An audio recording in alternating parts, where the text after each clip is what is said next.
today. Thank you so much for joining us. We really are so impressed by everything that you've accomplished in your life. And so we're calling this segment The Big Lie I Battle. Would really love to first start out this first part with just a quick overview of your life from childhood, where basketball started, and then all the way up till getting to Russia. Just your highlights, your highlight reel really quickly. Just tell us about your background. Perfect. So my name's Kevin Pangos. First off, I grew up in a small town just north of Toronto, Canada. My parents were both basketball players in college. My dad was a university coach as well for 20 some odd years. And I grew up kind of around sports my entire life. I did all different sports: volleyball, basketball, hockey, soccer, you name it. But basketball was the one thing that I was kind of obsessed with. And as a kid, I told myself I want to be a professional. And a lot of kids say that. And I meant it. I was full on right from the get-go, meant business, and kind of took off running from there. And so I got a scholarship to Gonzaga University. I played there 4 years. Amazing 4 years of my life. Met my wife there. That's how we met, through my wife, obviously. Yep, that was incredible. Really enjoyed it. Tried the pre-draft stuff for the NBA. Never quite made the NBA rosters. And now I've been overseas for 6 years. 1 year in Spain, 2 years Lithuania, 2 years back in Spain, and now I'm in Russia. And it's been an incredible journey. Throughout those contracts, I've tried the NBA here and there as well. Nothing stuck. I'm 28 years old, so I still have some time, and the NBA is my dream and something I always want to accomplish. So still pushing for it to this day, but that's my journey, and it's been incredible so far. Wow, that's just amazing. So, as we're just really curious about, some of the challenges that you've had to face, growing up. How tall are you? I'm 6'2", I guess you can say. I love that because, my son, he's not quite 6'1", but he's an incredible athlete. And someone told him, you're too short to play volleyball. And there are people who are his height that play volleyball, at the highest levels. And he believed it. He believed it. And Yeah. it really affected him. And I love that you're, not 6'7" and you're killing it. So I just, I think all of us are really curious as to, what was your biggest story, biggest lie that you told yourself, and was it your height, or what was it? What's one of them? I mean, we all have several usually, but Yeah, it's funny because you touch on it without even really discussing this with me beforehand. And so for me, it was always I'm not enough, and I'm not big enough, tall enough, athletic enough. And those were things that people mentioned to me. People would say, "Oh, you're short. Oh, you won't be able to do this. Oh, you can't dunk," which I can't, for people that are wondering. But those things that people were saying, I was starting to tell myself and believe it. And for so many years, I'd be watching guys in the NBA, guys like LeBron James, guys like, Kevin Durant, all these different big time players. And I'd kind of tell myself, well, I can't do that. I can't do this. I can't do that. And I actually stopped trying certain things. Like I stopped trying to dunk, and I stopped trying to do athletic plays because I was convinced that that wasn't going to be the way that I was going to make it. And so for a long time, I struggled with those things. Still to this day, it's something that I battle. But I can honestly say over the 6 years, especially of being a pro, I've really grown in that area. It's something where now I use the things and the tools that I have to my advantage. So I am smaller, I'm 6'1" or 6'2". I'm probably 6'1", to be honest. And love your and honesty. I use that to my advantage, because guys that are 7 feet can't get to my level. They can't get as low as I can. They can't move as quick as I can. And it took me so long to realize that that I had advantages in the things that I thought were my disadvantages. And so for 6 years as a pro, I've been working on it, and still there's things I can improve in that aspect, but I've grown tremendously. And those thoughts come very less in my mind. And it's something that I've worked with a sports psychologist about. And at first I was kind of stubborn saying, no, I don't need help, or I felt weak asking for help with that kind of stuff. But it's actually the opposite. When you actually can look yourself in the mirror and say you're not perfect, you have struggles, and take them head on, I think that's when you're at your strongest, and you see these improvements, and it's actually insane the amount of growth you can do when you tackle it head on like that. So yeah, that was my biggest challenge by far growing up, all the way till this day. Wow, that's amazing. So just tell me, what is it you're saying now to yourself when those thoughts creep in, which they all do for all of us at all, Mhm. at random time, you never know when they're going to creep in. Yeah. When they do, what is your process that you go through to overcome them?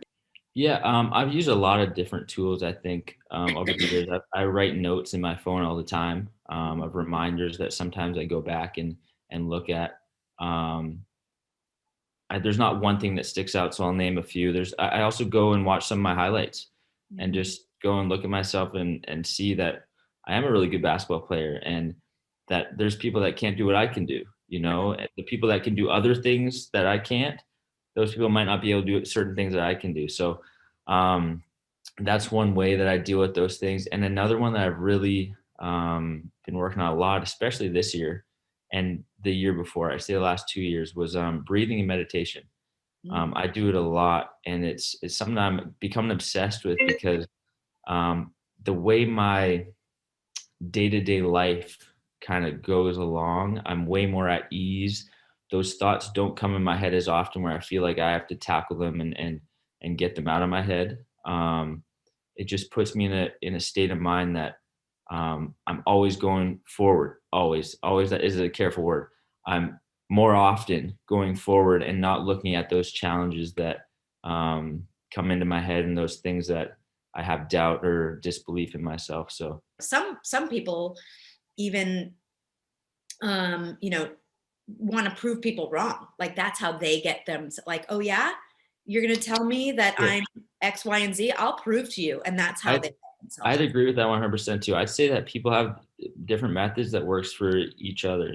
I don't think there's one method that's the clear cut one that's going to do it. So Right. I would advise people to try everything, because what works for me might not work for someone else. What works for someone else might not work for me. And so I've kind of found the ways that I enjoy doing it, and that I've found the most benefit. But like you said, some people like that challenge where they want to take it and prove someone wrong. With me, that doesn't work. It almost overwhelms me a little bit, so I agree. I think that there's no wrong method. Just try as many different things as you can, and you'll learn a lot about yourself along the way, which is just as beneficial as well. When you're needing someone to, when professionally is best, I think, help you question those thoughts, and you're open to questioning yourself. Do you see that as as big of an advantage in your career, in your relationships, in your, Yeah. everything in your life, as I do? Yeah, I'd say you caught me at a good time, because I was that person that didn't want help. I thought I didn't need it. I thought, like I said, I thought it was weak for me to um, ask for help. And I never wanted someone to know if I was working with a sports psychologist, because I felt like they would look at me and say, like, you need a psychologist. But now I talk about it openly, and it's actually interesting, because I know a lot of other people that do it as well, and love it. And so I'd say it's the right time. And for people that are feeling that way, that they don't think they need it, or are embarrassed about it or something, I'd say go for it, because there's nothing against it, and it'll just help you tremendously. I wish I had have done it sooner, um, because I think I waited too long, and I got to a point where it was really, really challenging. And for people that might not be professional athletes, they might not understand the lifestyle and the pressures and stuff. And there's pressures in every job, every profession, everything that people do. But you get in your own little world. And my one season, the coach was on me, and I was living in a small country in Europe, by myself. not playing very well. The whole combination of everything was very, very challenging. And that's when I decided to finally kind of give up my stubbornness and seek help. And it was unbelievable, the transformation. And it wasn't instant by no means was it instant. And it's also difficult with this kind of stuff to really quantify it. And I realized as I was going along is a lot of times people either start it and don't stick with it or have a hard time going into it because my example is it's not like a basketball jump shot where if I shoot 10 and I make 5 one week and 3 weeks later I shoot 10 and I make 8, I know I've improved, right? Well, with things in your mindset and stuff, you can't really quantify it the same way, you know? You can do it for week after week after week, year after year, and all you might get is a feeling, you know, and those feelings are tremendous. Don't get me wrong, it is a feeling, but it's not something you can actually look on paper and necessarily say, oh, I've made this improvement. And that's why I think it's really difficult for some people to stick with it or seek it out in the first place, is because it's not something that you can measure, and people have a hard time with that sometimes. So I would just recommend to stick with it, keep putting your head down, and not really give up no matter what stands in your way. Do you feel like you battle your big lies regularly, or do you feel like there's new ones that crop up, or how does it work for you? I would say I would say both. I battle it regularly for sure. I would say less often Yeah. and less intensely, I guess, if that makes sense. Yeah. Um, I don't feel like these things I've been battling consume me.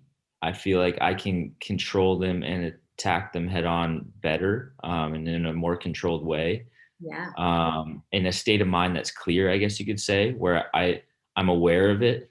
Um, and then new ones do creep in for sure. You know, for me, a newer one that's popped up more recently is like I said in the intro, and the NBA is my dream, and it's something that in certain games I would think of nonstop. You know, I would make a mistake and I wouldn't be thinking about what the coach was thinking or that mistakeness. I'd be thinking about what are the NBA scouts? What are the NBA this thinking? You know, Yeah. Yeah. because that is my dream, and I put so much attention to that.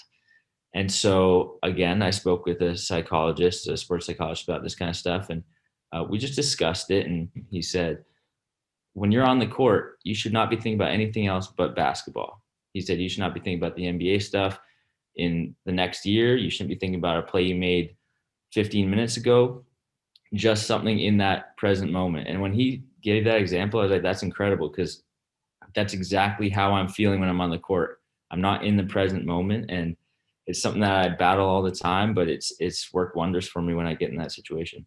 One last thing. Yeah. If you had one sentence of advice to give, or as many as you want, how would you sum it up? Yeah, I get, and it's one thing that I guess we didn't talk about. Well, it was mentioned, but I would just say, I would say, what's the way to word this the best? Um, I would say attack your fears and do what scares you the most, because um, when you attack your fears and you're comfortable being uncomfortable, that's when you have the most growth. And so I would say if something scares you, do it, because as much as you're going to hate it possibly, after the fact you're going to be so thankful for it and see such a big change in yourself and possibly outcomes, but that's not always guaranteed. But I would just say attack your fears head on, and wonderful things can happen. Did you know that some of the biggest names in pro sports and business, and even former United States presidents, have life coaches to guide them on personal growth strategies that are keys to their success? My name is Caroline Pereira, and I'm a master life coach, and never before in our lifetime has there been a moment like now, where everyone can benefit from the life-changing impact that a personal life coach delivers. In fact, I'm reaching out right now to parents and grandparents of young adults ages 17 to 28 And why this age range? Because the national health statistics verify that there are millions of 17 to 28-year-olds that are increasingly struggling mentally due to COVID isolation and other cultural factors, which could have lifelong consequences if not addressed now. Sadly, these young adults are practically crying out and don't know where to turn.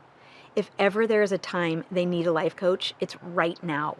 So if you sense your son or daughter is being held back in any way and is ready to master their anxious mind and overwhelming negative emotions, my new online coaching course called Paramount Life Skills and Strategies is custom built for young adults to get the game changing and immediate results in their life. It's so simple.